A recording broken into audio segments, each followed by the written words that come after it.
Primer audio del conjunto de audios que componen las memorias publicadas con relación al seminario Experiencias Internacionales en la Construcción de Políticas de Archivos de Derechos Humanos. En este primer audio se contendrá la ponencia de Gonzalo Sánchez Gómez. Esa ponencia fue titulada por el autor como Archivos, Poder, Memoria y Democracia. Vamos a hacer la cita de las memorias. Quedaría de la siguiente manera: Centro Nacional de Memoria Histórica, Seminario Experiencias Internacionales en la Construcción de Políticas de Archivos de Derechos Humanos, Bogotá, Imprenta Nacional, 2004, año 2004. La ponencia que contendrá este audio va en el documento en físico desde las páginas 11 hasta la página 18.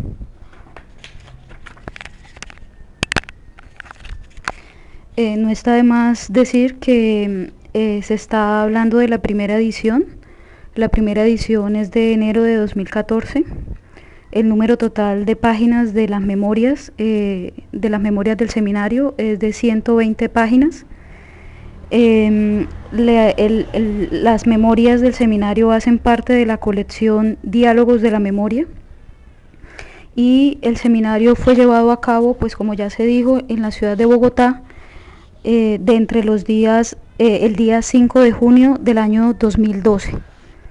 Vamos ahora mismo al contenido de la ponencia que contiene este audio. Entonces repetimos el nombre del autor. Gonzalo Sánchez Gómez. El título de la ponencia: Archivos, Poder, Memoria y Democracia. Palabras de apertura del seminario. El autor inicia con una cita, comillas. La cuestión de los archivos es realmente un asunto político si se tiene en cuenta que la información y la guarda de la información es esencialmente un factor de poder. Fin de las comillas. Muchas gracias a los anfitriones, al Archivo General de la Nación y por supuesto a nuestros invitados internacionales. Tenemos la presencia de expertos en el tema que nos convoca, quienes a través de una serie de conversatorios nos compartirán experiencias de España, Argentina y Guatemala. Este evento hace parte de las primeras actividades del Centro Nacional de Memoria Histórica, una entidad que surge con la Ley de Víctimas y Restitución de Tierras, que inició actividades en enero del año 2012 y que prácticamente hasta ahora se está estructurando de manera orgánica. Agradecemos el patrocinio de nuestros amigos de USAID y OIM, que nos han venido acompañando en este tema desde antes de la existencia misma del Centro Nacional de Memoria Histórica, cuando éramos un grupo de memoria histórica de la Comisión Nacional de Reparación y Reconciliación. Como aquí tenemos la presencia de expertos en la materia, simplemente quisiera señalar algunos aspectos de lo que llamamos las dimensiones políticas del acceso y reserva a los archivos de derechos humanos, porque me parece que la cuestión de los archivos es realmente un asunto político si se tiene en cuenta que la información y la guarda de la información es esencialmente un factor de poder. Que la información es un recurso de poder lo tienen claro los países que se han comportado como imperios. Visitando el Foreign Offices, el archivo del Imperio Británico, se da uno cuenta de la importancia que para el manejo del imperio tienen el archivo en sí mismo y la información ahí consignada, los cuales son utilizados como soporte del poder del imperio, como recurso de ese poder y como medio para el ejercicio de ese poder. Los archivos no solo pueden ser usados para el ejercicio del poder, sino también como amenaza para los perpetradores de la violencia. Revisando en estos días algunas notas sobre estos temas, encontré que cuando se inició el movimiento por el derribamiento del muro de Berlín y el hundimiento de la cortina de hierro que separaba a las dos Alemanias, alguien señalaba que a lo primero que le apuntó la gente que se movilizaba antes que a los grandes centros del gobierno propiamente dichos, fue al lugar donde estaban los archivos de la Stasi, el órgano de inteligencia del Estado. Es decir, apuntaban al lugar donde estaba la información, porque era allí donde estaba el núcleo de toda la historia de la represión que había vivido la población. En el caso de Colombia, estas funciones llegan mucho más directamente a nosotros, como Centro Nacional de Memoria Histórica.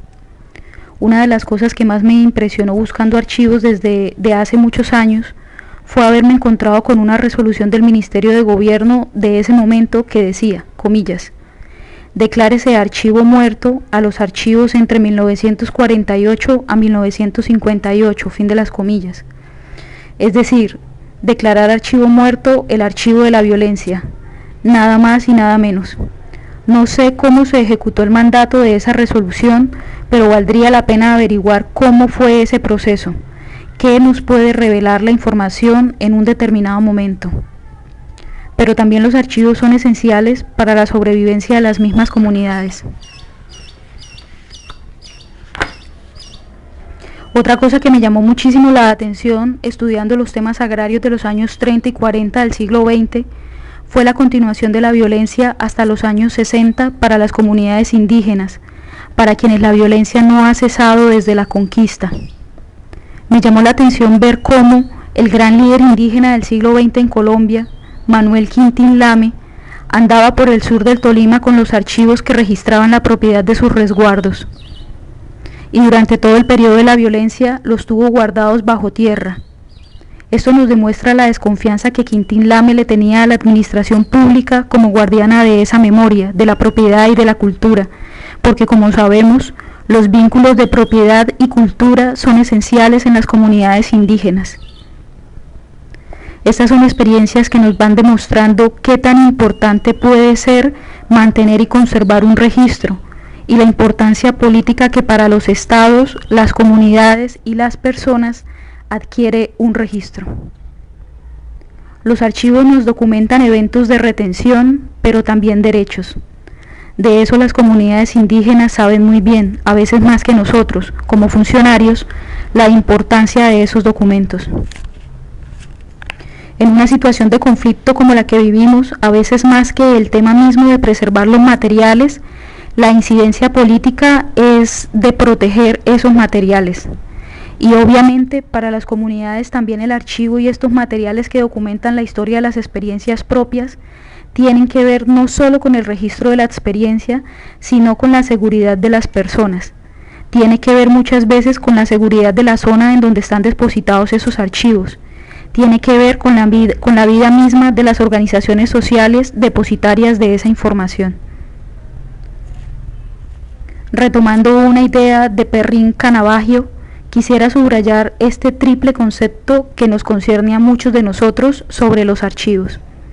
En primer lugar, se podría decir que los archivos documentan el dolor de la sociedad en una situación de conflicto como la que vivimos en Colombia, y eso es lo que nosotros a diario estamos encontrando en el ejercicio de nuestra propia investigación. Ese registro está en el rostro de la gente, en la palabra de la gente, en las fotos de la gente, en todo el material documental que ella puede aportar a estos escenarios donde decide relatar su experiencia. También registran o documentan los archivos el terror, documentan las acciones de los perpetradores de esos eventos que agobian a las comunidades, a las personas, a las regiones, etc. Pero algo muy importante, también en el caso nuestro, los archivos documentan la resistencia de las comunidades. Esta es una sociedad que ha vivido la violencia y ya uno ni sabe, comillas, dónde poner la leche, fin de las comillas, ni cuándo comenzó esto. Y en esa historia de violencia, la sociedad misma ha generado una enorme capacidad de resistencia de la cual a veces no somos muy conscientes, pero que debemos subrayar siempre para no crear la imagen de una sociedad doblegada, es decir, esta es una sociedad muy golpeada y aporreada por la violencia, pero que siempre mantiene la frente en alto, y esto lo estamos viviendo a diario a pesar de esa violencia cotidiana. Quisiera enumerar unas cuestiones muy generales de los archivos que seguramente van a ser el eje de todas las intervenciones.